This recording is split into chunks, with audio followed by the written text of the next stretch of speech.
దయచేసి న్యూస్లోకి వెళ్లే ముందు ఈ వీడియోని లైక్ చేయండి, ఛానల్ని సబ్స్క్రైబ్ చేసుకోండి. ఇంకా మా రావణ మాట్లాడుతుండే, మా రావణ చాలా మంచి జోలి మాట్లాడు. నిమ్మకు నీరెత్తినట్టు ప్రభుత్వం తీరున్నది.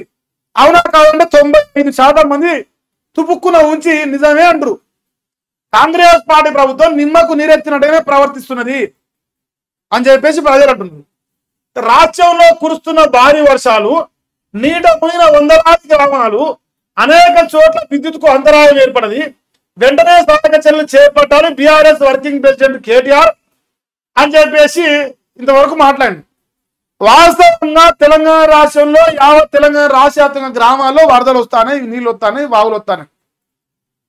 కానీ మన ప్రభుత్వానికి దున్నపోతు మీద వాన పడ్డట్టుంది. దున్నపోతు మీద వాన పడితే జారిపోతుంది. ఇది కూడా అంతే, సస్తావని గాలిస్తా మనకేందా. మనం ఎట్ట ఢిల్లీకి పోవాలి, ఎట్ట కప్పం కాటాలి, ఎట్ట బీఆర్ వైట్ హాయ్ బాయ్ చెప్పి రావాలి, గదే ఉంది సోకు మనకు. ప్రజల మీద లేదు కదా అని చెప్పేసి మరి వాళ్ళు అనుకుంటారు. మరి రావణ ఏమంటే మీరు నాయన మరి ఇంకో విద్యుత్ ప్రమాదాలు వస్తున్నాయి, వాగులు వస్తున్నాయి, వరదలు వస్తున్నాయి, ప్రజలు ఆగమైపోతున్నారు, గ్రామాలు మునిగిపోతున్నాయి, గుడ్డుగురు పనుదవుతున్నారు సన్నాసులారని అడిగిండు. అడిగితే మనగాడంటే తెలుసా, ఇప్పుడు మనం ఏం చెప్పాలి, ఇప్పుడు నీళ్ళ గురించి మాడితే కాళేశ్వరం గురించి మనలే, లేదు నిధుల గురించి మాడితే కేసీఆర్ తెచ్చిన అప్పులు మా అన్న తెచ్చిన అప్పుల గురించి మనలే, లేదు ఉద్యోగాల గురించి మాడితే కేసీఆర్ ఎన్ని ఇచ్చిన మా అన్న ఇది జోలు మనలే. తాడు అంటగా కాలికి మెడకు ముడి పెడతామంటే తెలివి ఉన్నాడా తెలివి తక్కువడా ఇంకా మీరు చెప్పి నేను ఒక పాయింట్ చూపిస్తా. చూడండి, మీలాగా ఫామ్ హౌస్ లో నిద్రపోవడం లేదు డిప్యూటీ సీఎం బట్టి కౌంటర్.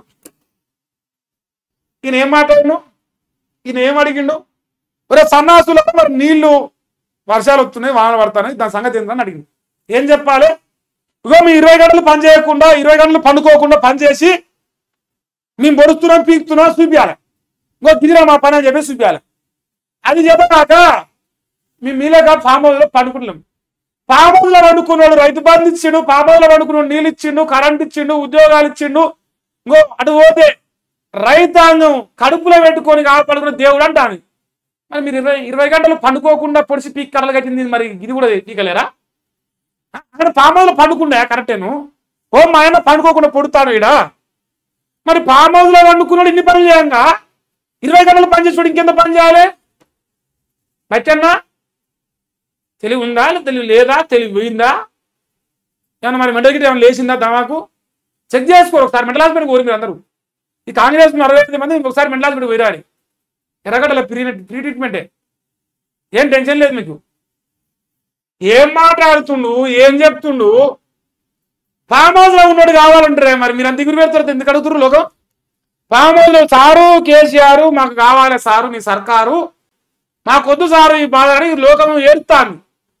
ఇగో కాంగ్రెస్ వస్తే రైతు బంధుకు రామరావు, దళిత బంధుకు జైబీవ్, రైతులకు చెప్పుల లైన్లు అని కేసీఆర్ ఏదైతే తన నోట్లకి వెళ్ళి అక్కిండో ఉన్నది చెప్పింది చెప్పినట్టుగా మక్కి జరుగుతా ఉంది. నాయన మీ ఇందిరమ్మ రాజ్యంలో మన్నువాడా సోషల్ మీడియా మొత్తం వైరల్ అవుతాయి. మక్కి కేసీఆర్ ఎట్ట చెప్పినా గట్టే జరుగుతుంది లోకం. బతుకులు మీది. ఇంకా ఫామ్ హౌస్ లో వండుకుంటూ మీరు వెళ్తున్నాం చెప్తున్నారు మీ ముఖాలకు.